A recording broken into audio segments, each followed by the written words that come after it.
తెలంగాణ అందరికీ నమస్కారం. నీళ్లు నిధులు నియామకాల కోసం తెచ్చుకున్నటువంటి మన తెలంగాణ రాష్ట్రంలో ఇప్పుడు కాంగ్రెస్ ప్రభుత్వం వ్యవహరిస్తున్నటువంటి తీరు చూస్తుంటే ఒక్కొక్కరికి కడుపు తరుకుపోయే పరిస్థితి ఉన్నది. ప్రత్యేకించి నియామకాలు గ్రూప్ 1 విషయంలో జరుగుతున్నటువంటి హేరాఫేరీని ప్రజలందరూ కూడా గమనిస్తూ ఉన్నారు. నేను కాంగ్రెస్ ప్రభుత్వాన్ని డిమాండ్ చేస్తూ ఉన్నాను, ముందు మీరు ఇచ్చినటువంటి అపాయింట్మెంట్ లెటర్లు క్యాన్సిల్ చేసి రీఎగ్జామినేషన్ పెట్టండి. నిరుద్యోగులతోని మీరు కొట్లాటకు దిగొద్దు. మేము హెచ్చరిక చేస్తూ ఉన్నాం. ప్రిలిమినరీ పరీక్ష దగ్గర నుంచి మొదలు పెడితే మెయిన్స్ పరీక్ష వరకు కూడా అనేకమైనటువంటి తప్పులు మీరు చేశారు. అనేకమైనటువంటి అంశాలలో ల్యాప్సెస్ ఉన్నాయి. అనేకమైన విషయాలలో మీ లాయర్లే కోర్టులలో ప్రభుత్వం తరఫున కాంట్రడిక్టరీ స్టేట్మెంట్స్ ఇచ్చి ఉన్నారు. ఇవన్నీ అంశాలు కూడా గమనంలోకి పెట్టుకోండి. రేపు పొద్దున మీరు డివిజన్ బెంచ్ కూడా వెళ్ళారు. నిరుద్యోగుల మీద ఇంత కక్ష సాధింపు చేసి ఒకటి నుంచి ఇంకో దగ్గరికి లిటిగేషన్ చేస్తూ మీరు ఎవరి కోసం పనిచేస్తున్నారు? ఈ నిరుద్యోగ యువత భవిష్యత్తుతో మీకు అవసరం లేదా అని చెప్పి నేను రేవంత్ రెడ్డి గారిని ప్రశ్నిస్తూ ఉన్నాను. ప్రధానంగా ఒకటే డిమాండ్, ఈరోజు సుప్రీంకోర్టు కూడా ఒక మాట చెప్పింది.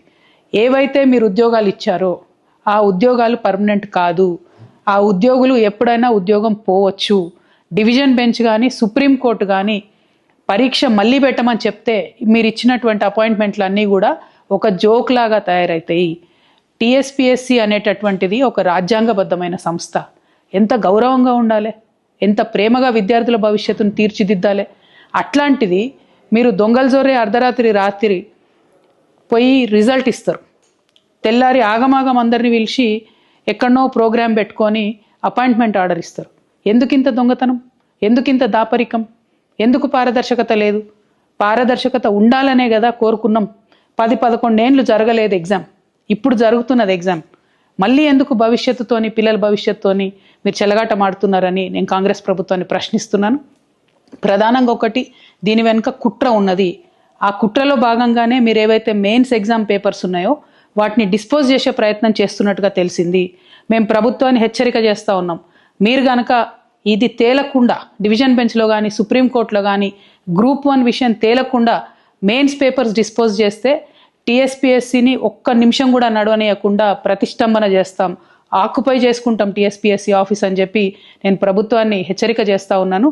ఎందుకంటే ప్రతి అడుగులో కేవలం మీరు పంతంతోని విద్యార్థులను అవమానపరుస్తూ నిరుద్యోగ యువతను అవమానపరుస్తూ ముందుకెళ్తున్నారు తప్పితే సానుభూతితోని మిస్టేక్ అయితే ఒప్పుకొని ముందుకెళ్లే పరిస్థితి లేదు.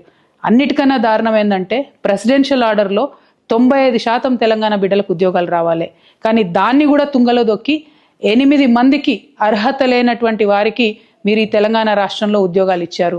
దీన్ని ఎట్టి పరిస్థితుల్లో తెలంగాణ బిడ్డలు సహించారని చెప్పి మేము చెప్తూ నిరుద్యోగుల పక్షాన తెలంగాణ జాగృతి నిలబడుతుంది.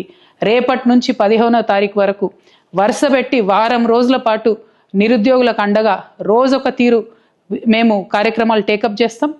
మీరు ఎగ్జామ్ మొత్తం మళ్ళీ రీకండక్ట్ చేసేంత వరకు కూడా వదిలిపెట్టమని చెప్పి ప్రభుత్వాన్ని హెచ్చరిక చేస్తూ ఉన్నాం. నిరుద్యోగ మిత్రులందరూ కూడా నేను కోరుతా ఉన్నాను, మీరు ధైర్యంగా ఉండండి. నాకు తెలుసు మీరు వచ్చి ఉద్యమాలు చేయలేరు, మీరు బయటికి రాలేరు. చాలామంది మీరు ప్రభుత్వ ఉద్యోగాల్లో ఉన్నవారు ఉన్నారు, రకరకాల వ్యాపకాల్లో ఉన్నవారు ఉన్నారు. కాబట్టి మీ తరఫున నేను కొట్లాడతాను, తెలంగాణ జాగృతి కొట్లాడుతుంది. ఖచ్చితంగా ఈ గ్రూప్ 1 క్యాన్సిల్ చేసి రీఎగ్జామినేషన్ పెట్టించే వరకు వదిలిపెట్టబోమని చెప్పి చెప్తా ఉన్నాం. Thank you. జై తెలంగాణ.